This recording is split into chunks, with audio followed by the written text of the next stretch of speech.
de nós um dia nos encontremos no mais alto da espiritualidade.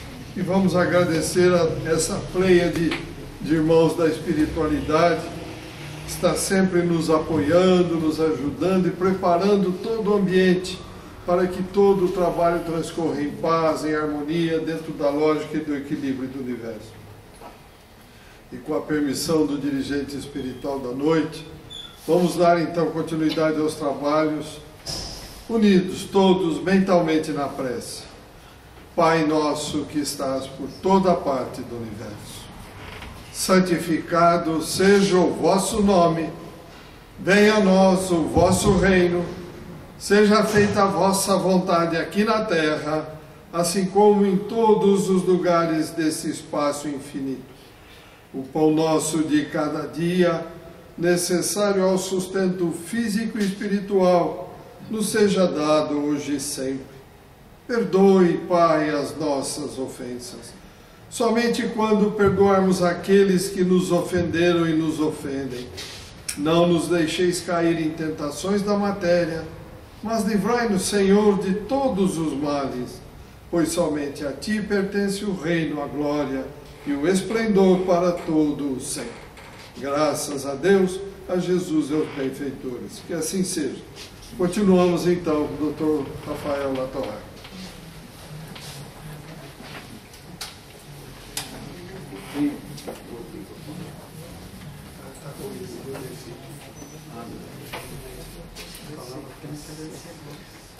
Olá, boa noite a todos. É um prazer enorme estar aqui com vocês. A gente vai dar continuidade nesse livro, que está sendo um prazer muito grande relê-lo, depois de alguns anos. Eu lembro que estava na faculdade quando eu li a primeira vez.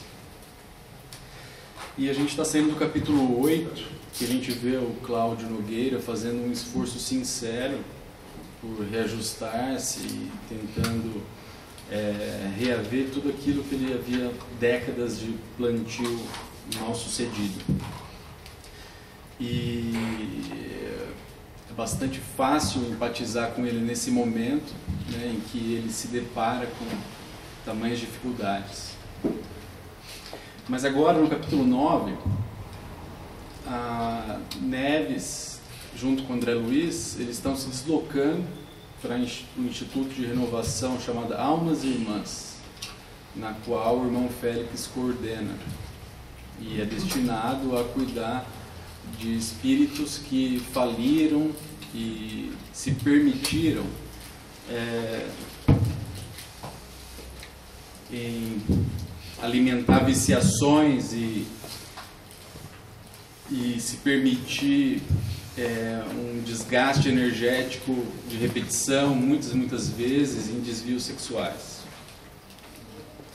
Nesse momento, Neves está feliz e orgulhoso com a filha Dona Beatriz.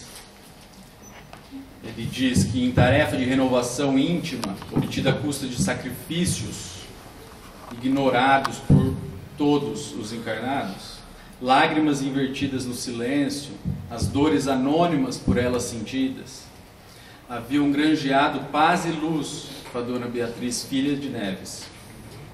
Então ela era uma mulher desconhecida no mundo, aparentemente uma escrava do filho e do marido que não a valorizavam. Ela não tinha nenhum status acadêmico, profissional, pessoal. Era uma dona de casa, mas que atingira realizações sublimes dentro dela mesma, entesourando no íntimo riquezas inalienáveis para a imortalidade. Isso me fez pensar o tanto que eu gasto de energia para ser um bom profissional, ser um bom espírito, o quanto que a gente se preocupa com a imagem que os outros têm de nós mesmos, né? E no fundo isso não conta absolutamente nada, não é isso que realmente importa. Então essa instituição é voltada unicamente, uma especialidade dela, para aqueles irmãos, dentre todos nós, que já exageramos nessa esfera da sexualidade. E André descreve... Esse outro microfone não está funcionando mesmo? Você quer falar comigo? Eu preferiria muito mesmo. Pode usar. Aí. Obrigado. falar bem alto aqui. E o André descreve como linhas harmônicas e simples, 20 quarteirões de distância de um lado e 20 quarteirões de distância do outro, 4 quilômetros quadrados.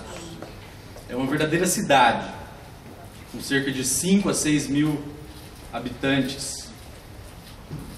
E é interessante que era cheio de edifícios, armamentos. Então, eles, por estar numa zona umbralina ainda, é extremamente necessário uma preparação de proteção bem estabelecida, bem estruturada, contra aqueles das zonas umbralinas que tentam resgatar esses espíritos que lá estão sendo tratados. E havia uma vasta dependência reservada a enfermos no local. Só que aí os verdadeiros alienados, aqueles que estão realmente em quadros psicóticos, rompidos com a realidade, em delírios, certezas inquestionáveis, impermeáveis a argumentos e fatos, e imersos dentro das suas alucinações, as percepções, dentro dos 5 sentidos que ninguém mais percebe, dentro das suas próprias mentes. Isso se mantém mesmo depois dos desencarnados, e desvios da área sexual, isso é muito, muito comum depois que a gente desencarna. Eles estão reclusos em locais, em manicômios, sobre um tratamento indicado, são casos mais graves.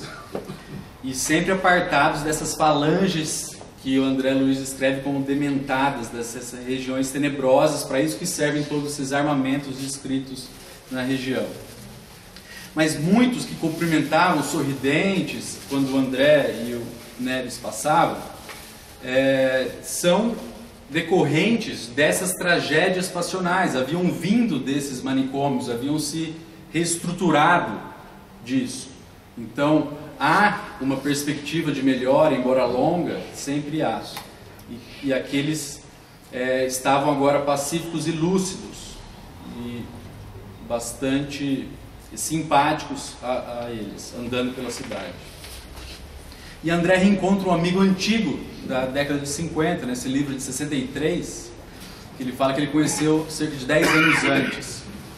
E que ele conta que os internados, ou também chamados de estudantes desse instituto, Almas Irmãs, ele viu em maioria de instâncias purgatoriais, em que haviam se demorado depois do desencarne certo.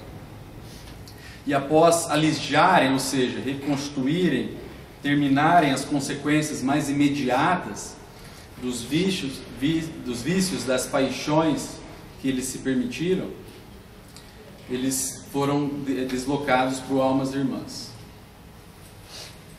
E depois de rigorosamente examinados, então no seu íntimo, voltados para uma renovação, verdadeiramente querendo, desejando essa renovação interna, né, entravam naquele pouso de refazimento, para demorar em estações mais ou menos longas, de meditações e de estudo também. Era uma verdadeira faculdade, como a gente vai ver, para pesquisar as causas e observação dos efeitos das quedas que eles mesmos se permitiram nas naturezas afetivas em que haviam se precipitado.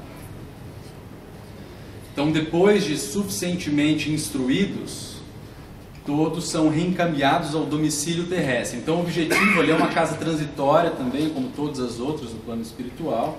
E o objetivo é o reencarne nos ambientes domésticos, preferencialmente consanguíneos, aqueles que nós mesmos falimos. Mesmo tendo eles sofrido prejuízos desses familiares ou tendo-nos prejudicados de alguma forma. E ali no Almas Irmãs era o local para as mentes se rearticularem, aprenderem, se refazerem, restaurando com esse objetivo.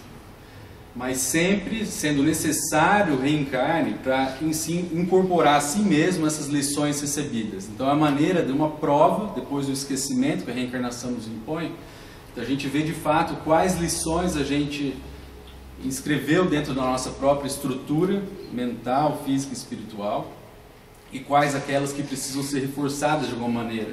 E o sofrimento vai precisar burilar de alguma forma na falta, no arrependimento, e décadas deverão ser gastas ainda para que a gente entenda algumas lições. Só reencarnando, sentindo na pele, testemunhando, é que a gente vai entender de fato.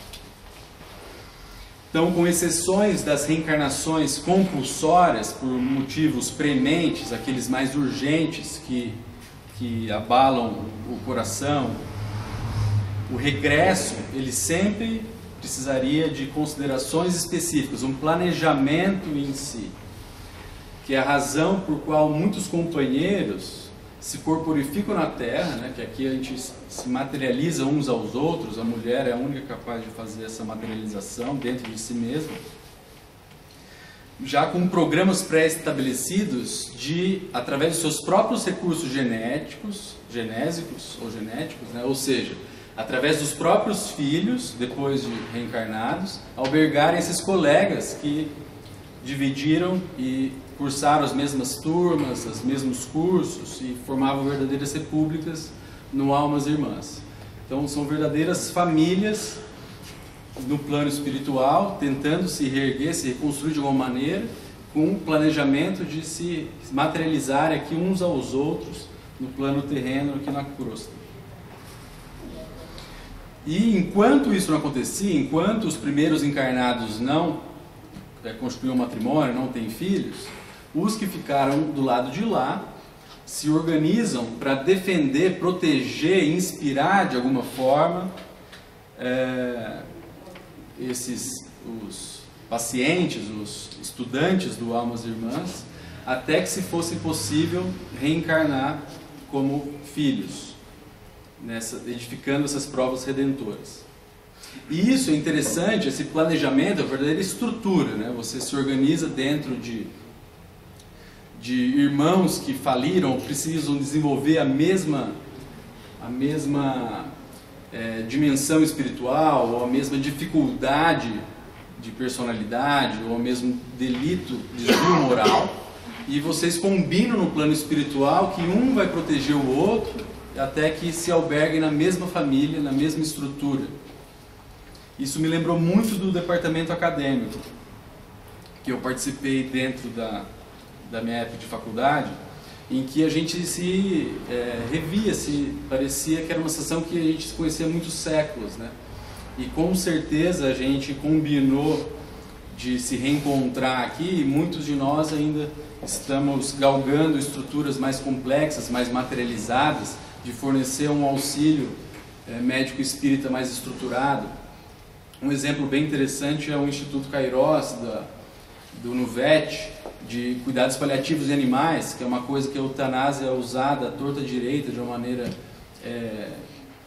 quase sem reflexão, e vem trazer esse novo paradigma de você trazer os cuidados paliativos dentro para os animais domésticos, porque eu vejo isso muito no consultório também, é um verdadeiro drama quando alguns animais entram em processo de desencarne muito sofrido, e há uma verdadeira, um filho praticamente, uma verdadeira compensação anímica, afetiva, às vezes há até em muitos casos uma simbiose com o próprio animal, pessoas que vivem sozinhas, só com um animal de estimação, e todo um trabalho muito rico de aproveitamento espiritual, de crescimento nesse processo de desencarne, do desapego, da espiritualidade do animal, e isso está sendo trazido por colegas do departamento acadêmico que agora já estão na lide dentro da veterinária.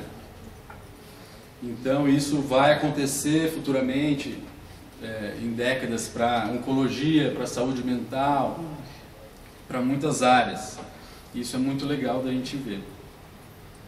E qualquer outra área, por exemplo, a área do poder, daqueles que faliram na questão do poder e da política, pelo jeito estão precisando melhorar um pouco mais nessa questão que está muito difícil, mas em áreas relacionadas à culpa, por exemplo, todas essas questões que a gente vivencia, os dilemas morais em que estamos submetidos, há estruturas semelhantes em que um alberga o colega como filho, para entendermos e evoluirmos nas mesmas questões. Então, cada individualidade reencarnada, com vínculo ali naquela instituição, se encontra devidamente fichada, há um registro em que há os históricos de créditos e de débitos. Parece quase uma conta bancária, né? Como o André Luiz descreve aqui. Mas isso facilita de uma maneira logística, né, o exame, para qualquer momento ser necessário um auxílio para esses espíritos dessas instituições encarnados. E é claro que esse auxílio ele vai ser mais estruturado e mais bem estabelecido, programado, de acordo com a lealdade que eles demonstram, na desincumbência das obrigações que eles se comprometeram previamente, se empenharam nesse esforço espontâneo frente ao bem comum. Então, se tiver dentro do programa desse esforço para sair de si mesmo e fazer algo em direção ao semelhante, não ficar numa zona de conforto, fazer algo que vai além daquilo que se beneficia no imediatismo dentro da economia do dia a dia, aqui encarnado e tudo mais, tudo isso vai estruturar, vai possibilitar uma coleção de auxílios de entidades amigas de acordo com o nosso esforço.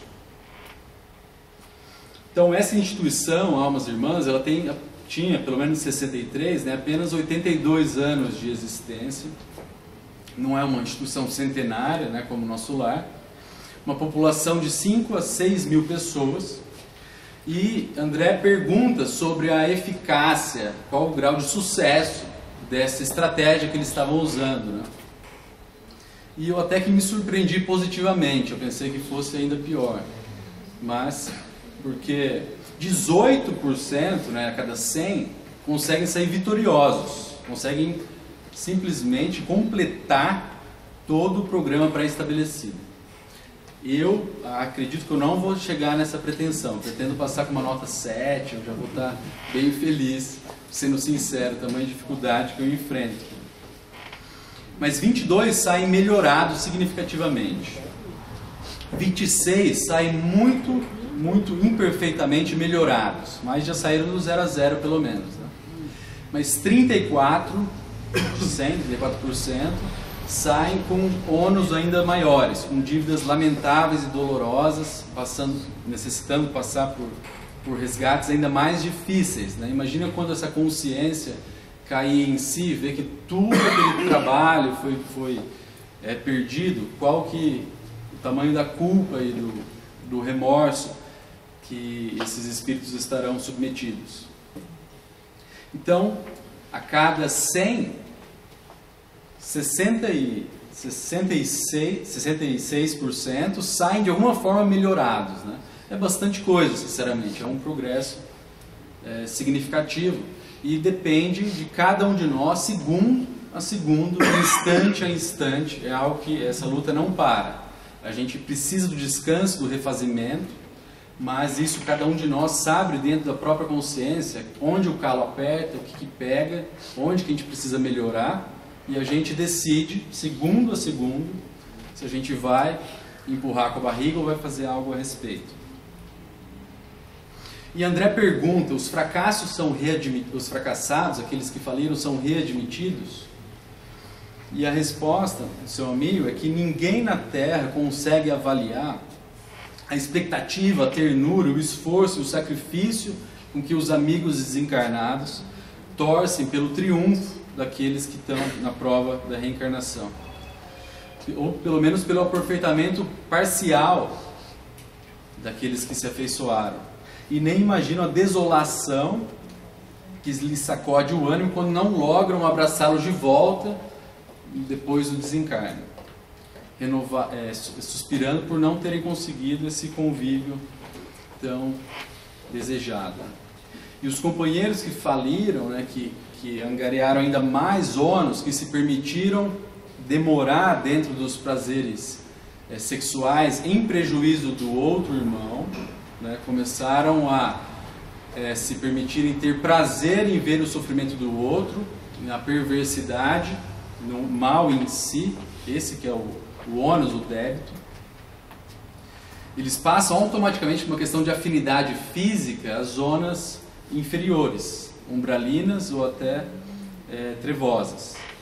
E lá demoram mais tempo, sejam hipnotizados escravização por entidades espirituais mais poderosas e ainda mais malévolas, né? Ou dentro de devassidões, e mas eles nunca perdem o devotamento dos amigos ali domiciliados, que continuam tentando interceder por eles de alguma maneira, mas sempre vai depender da nossa sintonia, da nossa escolha íntima.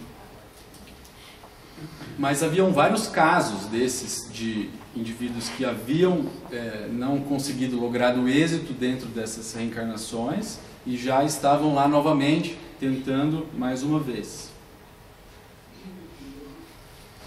Mas já aqueles aprendizes, né, os estudantes que retornam tendo aproveitado os ensinamentos, tendo introjetado aquilo dentro de si e voltam melhorados ou até vitoriosos dentro desses planejamentos, eles são honrados com admiráveis oportunidades de trabalho em instâncias superiores, de acordo com o desejo de cada um deles. Então, novas oportunidades, novos horizontes se abrem frente às esferas superiores, que são infinitas frente à evolução, para todos aqueles que conseguiram introjetar aquilo dentro de si e fazer diferente. E dentro das salas de aula, aquela verdadeira campus universitário, né, segundo André, comoviam pelas revelações e pela simpatia dos professores. E o sexo era o tema central das aulas.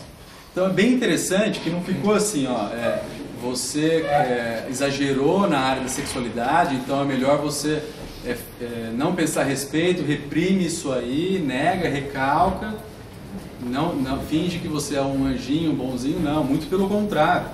Você vai ter que trazer isso à tona, ressignificar isso, trabalhar isso diariamente, senão a coisa não vai rolar.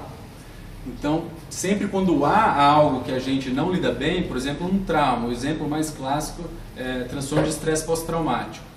A tendência que a gente tem é de enfiar para debaixo do tapete aquela memória, não lidar com aquilo, mas não tem jeito, já tentaram fazer de tudo, deletar a memória, modificar a memória, mas é necessário a gente revisitar aquela memória traumática, e precisa do outro para isso, que empatiza com a troca do outro, para você ressignificar aquilo, dar um final diferente para aquela história. Que num caso de um trauma, por exemplo, um estupro, um assalto, um sequestro, ficou como uma invasão, uma vulnerabilidade absurda, e você se sente quase que sem controle nenhum. Então aquilo te invade a qualquer momento, você tem uma revivescência daquele trauma em si, e você precisa dar um novo significado. Isso é difícil, trabalhoso, é multidisciplinar, medicamentoso, psicoterapêutico, mas isso, dentro de qualquer dificuldade que a gente tenha, não é varrer para debaixo do tapete, a gente precisa encarar e trabalhar. Então os alunos contemplavam gravuras e croquis, que são esboços de implementos do sexo. Então eles tentavam sublimar a ideia do sexo através da arte, por exemplo. Então sublimação é um mecanismo de defesa mais saudável que existe. E é descrito pela filha do Freud, Ana Freud, que descreve muito bem os mecanismos de defesa. Mas o interessante é que os alunos do Instituto, eles viam aquilo sem nenhum erotismo, ou muito menos vulgaridade. Então a ideia era com o interesse carinhoso de quem se internece frente ao colo maternal e com a atenção de quem agradece a concessões divinas por estar possibilitando, mesmo depois de ter se permitido depravar em vários níveis, poder sublimar aquilo de uma maneira artística e nobre. Então, que André fala que está comovido pela veneração com que o sexo é homenageado nas diversas faculdades de ensino, através de pesquisa e enobrecimento. Então tinha várias disciplinas, como se você entra na primeira faculdade, você pode escolher uma disciplina letiva, qual você quer cursar. Eu queria cursar todas aqui. Para mim, se eu tivesse férias de um ano e quisesse só estudar isso, eu ia ficar muito feliz. Então, sexo e amor, ajudando o indivíduo a conseguir diferenciar, que são duas coisas de patamares, dimensões vibratórias totalmente diferentes. O sexo só pelo prazer em si, o sexo com vínculo afetivo, amoroso. Sexo e matrimônio, como que um pode honrar o outro, como o matrimônio pode honrar o sexo, e você utilizar o sexo para cada um dos integrantes do matrimônio se sentir vivo, se sentir feliz com uma troca, uma permuta energética, se sentir satisfeito. Sexo e maternidade, sexo e estímulo, aqui eu entendi como sexo e motivação, dentro que o Freud descreve como a libido, como a energia motriz. Jung já considerava a libido, mas a espiritualidade, a vontade de poder, como Nietzsche coloca, como outras forças motrizes do espírito, da alma, do homem. Mas com certeza a libido é uma questão que leva a gente a fazer coisas, que geram atração, que fazem a gente sair do lugar. Sexo e medicina, sexo e evolução, é algo que desde as bactérias, você pode considerar o sexo das bactérias uma permuta genética entre elas, que é muito mais proveitoso no sentido evolutivo do que uma bactéria que faz a autorreplicação genética. Isso acontece em toda a filogenética, em toda a cadeia evolutiva. É algo divino, é algo sagrado que a gente, através da nossa cultura, a gente denigre de alguma forma. Sexo e penalogia. E quais as disciplinas mais frequentadas, pergunta André. E o interessante é que é sexo e maternidade, centenas de pessoas interessadas em esculpirem a própria renovação, a própria reforma íntima através dos lares futuros. E sexo e penalogia. Então, penalogia é a área criminal, relacionada com filosofia e sociologia jurídica, que estuda a questão da pena, da punição, como forma de corrigenda do indivíduo e da sociedade em si. Então, sexo e penalogia eram estudados por uma quantidade absurda de espíritos conscientes e interessados em examinar a melhor maneira de infringir em si mesmos uma forma de não caírem nos mesmos erros, de não cometerem os mesmos equívocos, de não pisarem na mesma armadilha. Então, alguma maneira de inibição, como forma de corrigenda, para que não se permitissem entrar pelo mesmo atalho. Então, eu me lembrou na época da faculdade de medicina, na área de endocrinologia, eu vi aqueles casos de hermafroditismo verdadeiro, pseudo-hermafroditismo masculino, pseudo-hermafroditismo feminino, inúmeros casos de alterações morfológicas, anatômicas até na área da sexualidade, e isso faz bastante sentido, fora todos os quadros endocrinológicos ou psíquicos, neurológicos e psiquiátricos, em que pode causar algum tipo de freio à vida sexual em si, à vida afetiva em si. E a gente sabe que isso não é por acaso, né? E por mais que fique algo punitivo que a gente possa encarar, e muitas vezes a linguagem que a gente lê faz a gente interpretar dessa maneira, é uma única forma que, pelo menos que eu consigo vislumbrar, de dar sentido a tanto sofrimento, a tantos desvios, a tantas formas diferentes, mas com vistas a uma renovação, com vistas a um futuro frente à eternidade. Então, de alguma maneira, toda limitação ou dificuldade, ela é bem-vinda, como a gente vai ver no final, porque ela não é por acaso, ela traz um aprendizado que na falta se esculpe dentro de cada um de nós. Então, depois da vontade de Deus, a dor é aquilo que mais tem capacidade de nos modificar interiormente frente a uma renovação verdadeira. E eles entraram na residência do diretor da Almas Irmãs, né? E é o Félix, né? E André coloca e nos faz ver o exemplo de um líder verdadeiro, que Félix não parecia mais aquele amigo que se apequenava no rio para compartilhar o trabalho deles com Marina, Marita, Nogueira e todos os outros.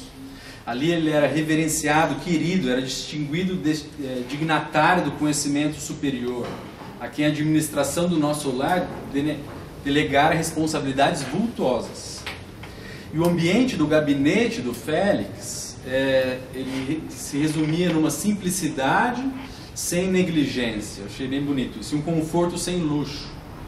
Então, por mais que ele possa ter maiores facilidades, né, ele não se permite, mas de uma maneira bastante produtivo e funcional frente ao trabalho, frente a tudo que eles podem fazer para o semelhante.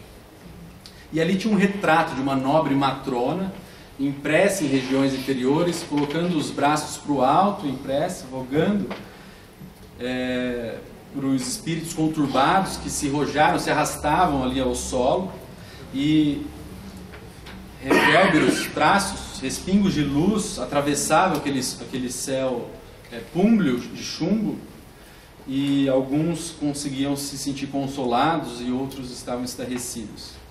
E o Félix descreve que é uma magnânima servidora de Cristo, que é desconhecida aqui na crosta entre nós encarnados, mas ela se consagra ininterruptamente ao socorro e consolo de corações mergulhados nas trevas. Ela visita ainda as turvas de expiações, amparando e reconfortando, adotando criminosos desencarnados como filhos de alma, infundindo-lhes a ideia de regeneração, levantando-os e instruindo-os. E não fica só numa questão de estímulo inespecífico e subjetiva, né? Ela coordena um asilo maternal, uma abnegada educadora, sustenta nessas regiões umbralinas mais de 1000 hóspedes, que sempre são substituídos, uma rotatividade muito grande, em vistas de reencarnações expiatórias ou redentoras, e estágios em outras esferas ainda. E informou o dever a ela, Félix, chamada Irmã Damiana, o primeiro contato que ele mesmo teve com a verdade 80 anos antes. Isso me chamou atenção. Em 80 anos ele já virou esse diretor dessa instituição tão importante, com 6.000 espíritos necessitados. Com certeza ele já trazia um cabedal, Félix, de uma capacidade executiva, de responsabilidade, de manejo, de liderança, de lidar, né? Ele já tinha esculpido isso dentro do próprio espírito, em outras atividades, mas voltadas para o bem, para a caridade, para a transformação íntima de tantos outros, né? Em apenas 8 décadas. E o quadro fora confeccionado a pedido dele mesmo, do Félix, para ele não se esquecer da lama que um dia ele se afundara e que se vira arrebatado por aquela missionária, engrandecida no espaço, a serviço dos infelizes. Então ele usava aquele quadro para lembrar de onde ele veio, para não se permitir cair dentro de uma identificação com o poder, dentro dos mandos e desmandos das escolhas, e também não cair num julgamento, que é o mais fácil da gente cair no dia a dia, tocando o serviço, o nosso trabalho em si, numa superficialidade de julgamento de relações. E aí vem a parte mais importante. Félix, ele explica, ele orienta todos nós, traduzidos por André Luiz, que na espiritualidade superior o sexo não é considerado unicamente pela baliza morfológica, pelos critérios anatômicos que aqui na crosta ainda utilizamos, entre macho e fêmea, numa dualidade preto ou branco. A definição unilateral aqui na Terra ainda se faz seguir de atitudes e exigências tirânicas, de preconceitos, são herdados do nosso comportamento animal. Então isso é um resquício ainda do nosso atavismo primitivo. Isso vai ser transformado pouco a pouco. Entre os espíritos desencarnados, a partir daquele de evolução mediana, o sexo já é categorizado como atributo divino, fruto da individualidade, assim como a inteligência, o sentimento e o raciocínio.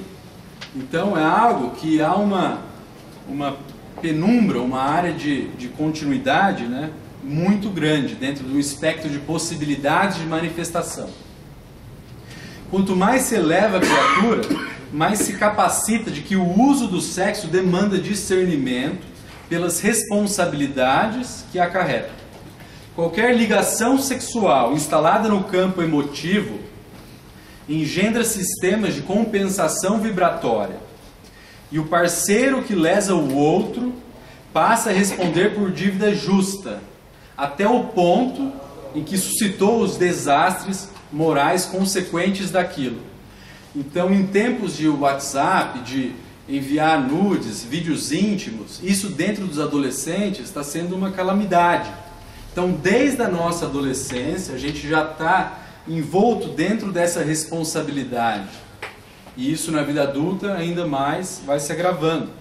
Isso, inúmeros suicídios, bullying, isso dentro da saúde mental é uma área riquíssima de fazer estragos e necessidade de tratamento absurdo, que nós temos que cuidar, que nós temos que amparar os nossos adolescentes e pensarmos dentro da nossa própria consciência até que ponto a gente está sendo indiferentes perante aquele que cativamos afetivamente ou sendo responsáveis por nossas escolhas afetivas.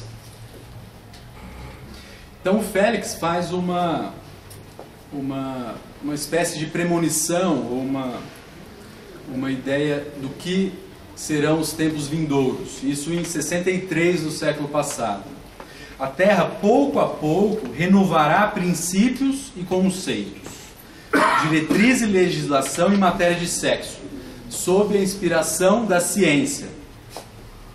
E aí isso me fez lembrar esse texto, que é um livro de ciências, proposto para os estudantes de 13 anos do ensino estadual, que eu vou ler aqui o primeiro parágrafo. A humanidade é formada por seres plurais e diversos quanto à maneira de ser, sentir, raciocinar, agir e perceber a vida. Essa pluralidade e diversidade também se aplicam à forma como nos relacionamos afetivamente e ou sexualmente com outras pessoas. Isso significa que não existe uma única forma de relação em que supostamente é natural, correta ou normal. Pelo contrário, as possibilidades são muitas. E o parágrafo que deu mais problema foi esse que diz: nesse sentido podemos dizer que ninguém nasce homem ou mulher, mas que nos tornamos o que somos ao longo da vida, em razão da constante interação com o meio social. E o que Félix coloca? Na crosta planetária, os temas sexuais são levados em conta nas bases dos sinais físicos que diferenciam o homem da mulher ou vice-versa. Mas isso não define a realidade integral. Porquanto, regendo esses marcos, permanece um espírito imortal, com idade às vezes multimilenária, encerrando consigo a soma de experiências complexas, o que obriga a própria ciência terrena a proclamar, isso em 63, do ponto de vista psicológico, masculinidade e feminilidade 100% totais são inexistentes na personalidade humana. Isso em 63 do século passado. Pode falar, gente.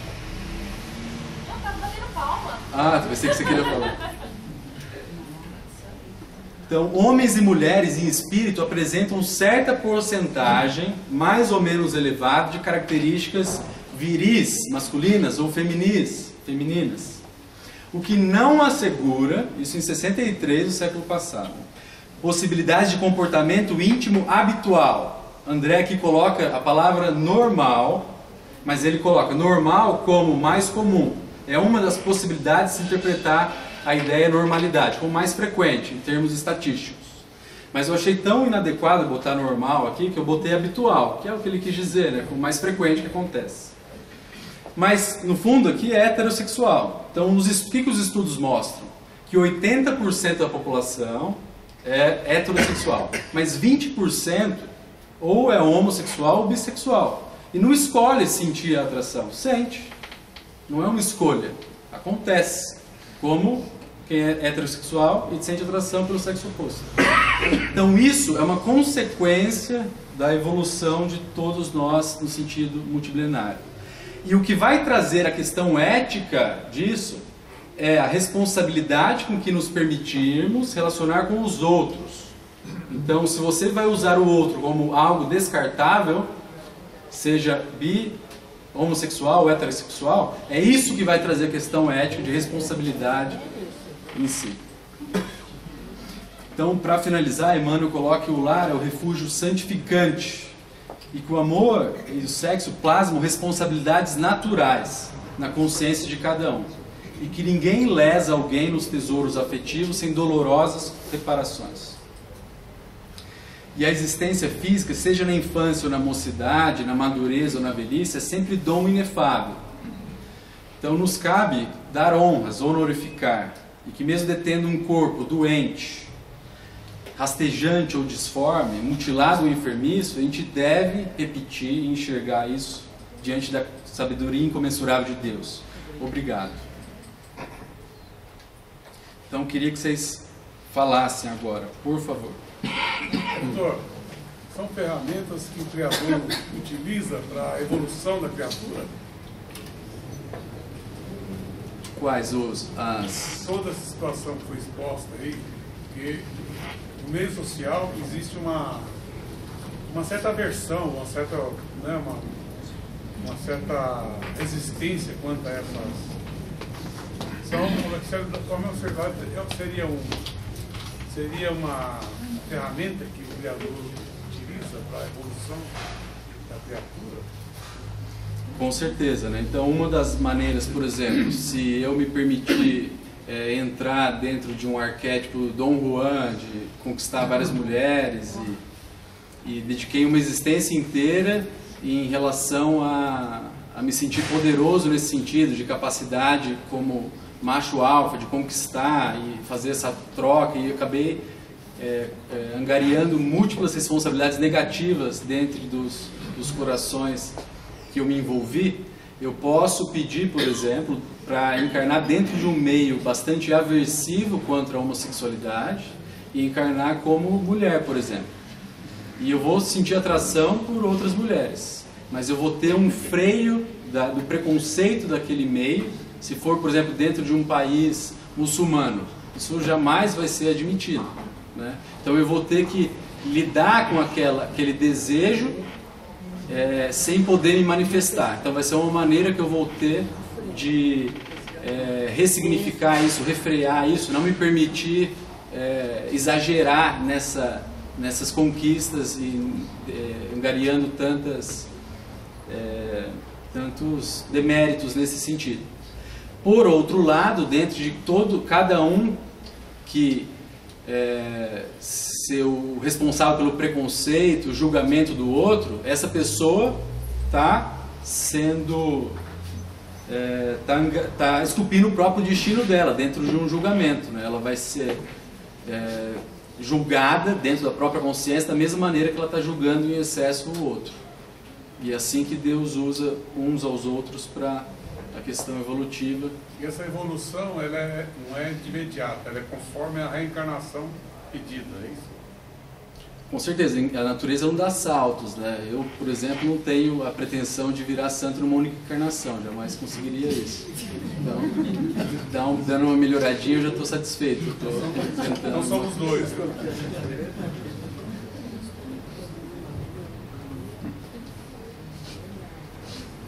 Quem mais? É um assunto que tem pano para manga.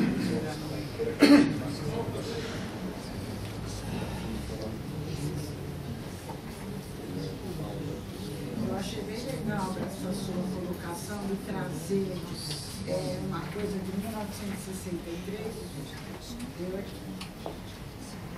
porque eu acho que assim, a classe espírita, de uma maneira geral, ela é bastante conservadora.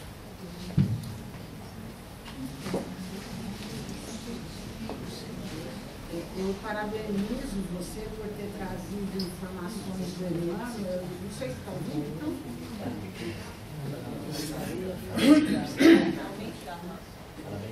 Tá? Mas não precisa, eu falo alto.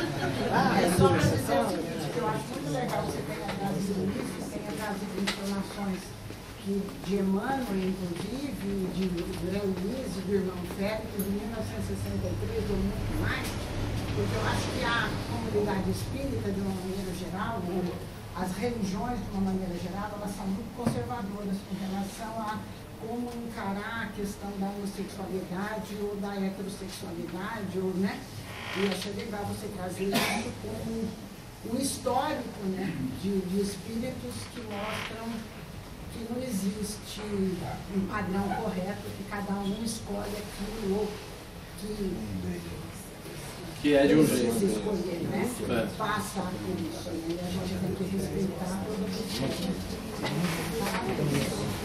Muito obrigado pela sua fala, né? E é algo que eu me surpreendi muito, né, de ver tanto conservadorismo dentro do meio espírita, porque é um meio científico que nasceu da ciência, né? Tem que se renovar sempre e tudo mais. Mas eu acho que isso é fruto de nós como os espíritos que fazemos parte disso, porque a gente está aqui com uma concessão divina de ressignificar a nossa relação com a fé de uma maneira menos dogmática e mais científica, com mais reflexão, com mais raciocínio, porque a maioria de nós com certeza abusou da questão da fé dogmática ou imposição de poder, e é natural que a gente fique conservador, tem essa tendência espiritual dentro de nós de não fazer as coisas se evoluírem. Mas nada que eu disse aqui foi da minha cabeça.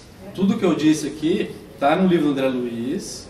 Eu só fiz paralelos com o que a gente vê hoje, né? Um paralelo para provocar mesmo, mas é que foi tão claro que eu não pude evitar de fazer isso.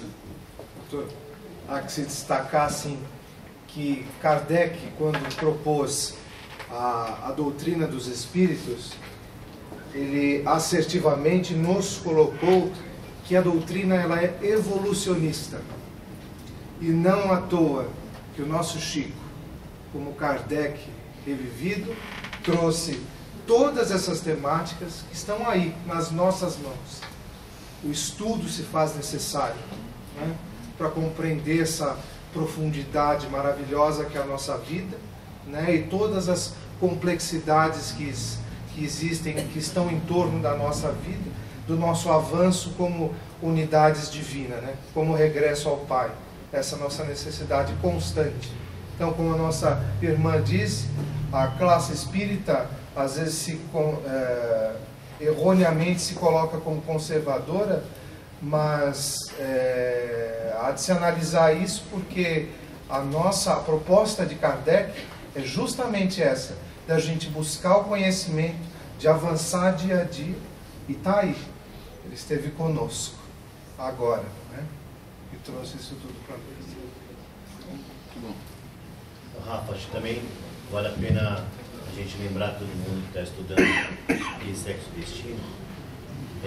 Sempre haverão outras fontes, sempre haverão outros livros, sempre haverão autores que vão trazer histórias, vão trazer relatos, vão trazer psicografias, mas quando a gente buscar sempre a fonte, e eu acho que a fonte é aquilo que ele falou, Kardec e o legado Chico Emmanuel, a gente tem segurança para dizer aquilo que a gente acredita dentro da doutrina. E essas continuidades, essa evolução que ela vem trazendo, nos coloca realmente diante de uma doutrina que, quando Kardec diz que a fé raciocinada é capaz de encarar a razão em qualquer tempo, é exatamente isso. Em 1963, a gente tinha já a expressão de uma verdade que é possível ser encarada hoje, né? Então, sempre as pessoas procuram, falando, tem tal livro, tem tal coisa. Leiam o livro, vejam o que lá está escrito, mas comparem com fontes fidedignas de Kardec, de Emmanuel, de André Luiz, que a gente vai ter sempre a segurança para saber que a gente não está saindo muito dos trilhos aí, né? Ricardo? Tudo bem? Não tem mais nada?